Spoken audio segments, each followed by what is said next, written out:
We're always looking for ways to do new, fresh things, especially around holiday-themed skins. One of the approaches that we decided to take was Lunar Revel. We've tried a bunch of different things in the past, and so we wanted to try something wildly new and bring something fresh to the table.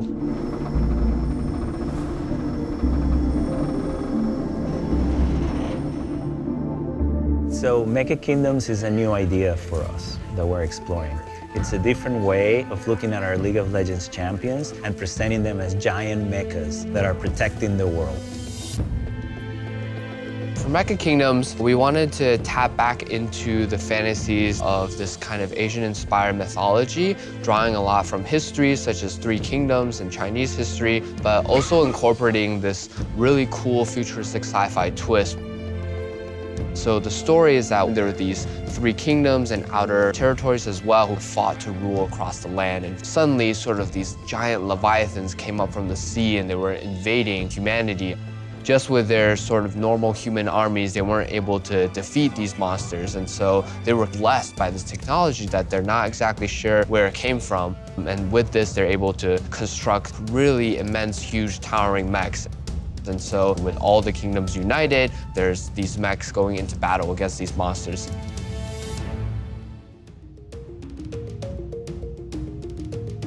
The Mecha skin line traditionally has been for more creature-type characters. Mecha Kingdoms are piloted robots, but they're not just robots like the Praetorian skins, so we want the pilot's personality to come through.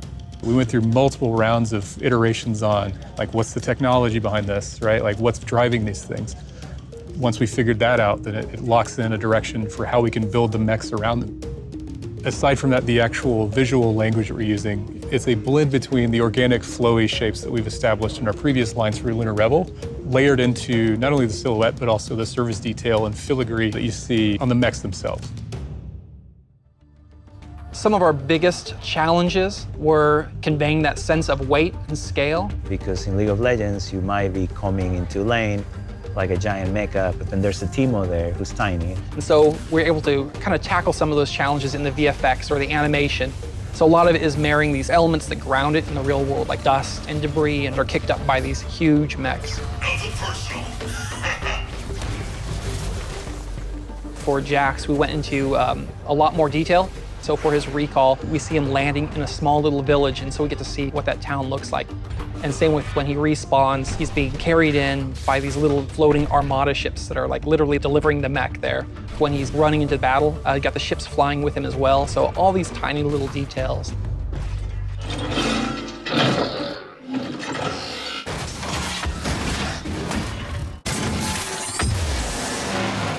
Selling the size was the hardest thing.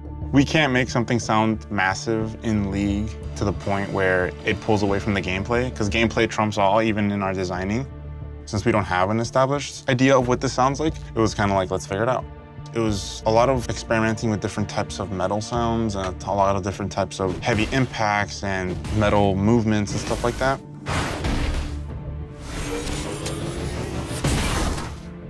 One of the things I wanted to introduce to Mecha Kingdoms is kind of like a magic influence. So when you toggle his ultimate,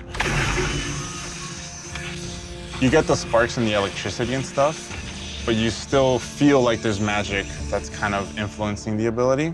That's kind of like what's helping separate the Mecha Kingdoms from like the regular Mecha. Because this is such an anachronistic but unique sort of universe, we wanted to see how we could make the mechs feel that they are empowering and fit that mech fantasy while making them feel like they were built in this period that was heavily inspired by East Asian mythology. We get to really invent that universe together. Artists are working with narrative, we're working with designers, and making sure this all feels like a cohesive package. I hope players feel like this is something different, and that they also feel the sense of scale and grandeur of these big mechas, and that they see them that they're not just mechas, but because of the way they look, the way they move, so there's something more.